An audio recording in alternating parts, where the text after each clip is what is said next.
Jika tidak hari ini, mungkin minggu depan. Jika tidak Oh alah, minggu. jebul nang kene to, nyong takon Mbak Yatun meninono ki jebul gak nyirami kembang. Mbak Yatun kok dindel, nyong ke semau nama nyirami kembang. Stres po priye, udan-udan kok nyirami kembang, cetok kena banyu udan to wisang kembange. Oh, apa udan po? Nyong kok ora genah namanya udan?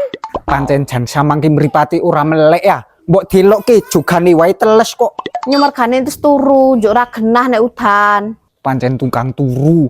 Nyong kirene arak ngenei duit piang. Duit sing nyong nganjang kae ti?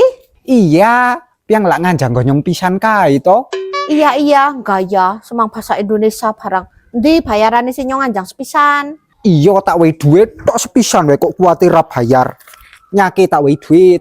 Ndi, ketok gonyong to ora karo Ndek Mbak Yatun? Ya hoo, kuwi nggon piang tok. Nggon Mbak Yatun ki wis tak wahai. Tenang wae, nak nganjang nang gonyonge bayarane akeh. Nek pancen akeh ke ya tambah to. Mosok tok semene. Edian ra bersyukur samangke nganjange tok sak rigen. Ku ngono ijen njaluk imbuh.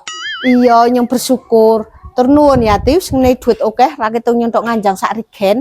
Nah ngono dadi wong ki sing bersyukur. Ya wis ya sis, nyong tak ngwahai duit ring susi. Oh, duitnya si tinggi kali ya. Ti. Ono apa sis? Ki duitnya yang si Ti mending dipek pon hae ya. Ah, mending dipek ah. Duitnya yang si Ti wis akeh. Priye to sis kok malah doplongke? Ono apa? Ti, ra ono apa-apa kono nek lunga. Ora ono apa-apa kok semang celak-celuk. Ya sorry Ti. Lah, lumayan oleh duit tambahan. Ki sing jenengane wong bejo ngalahi wong pinter. Hahaha.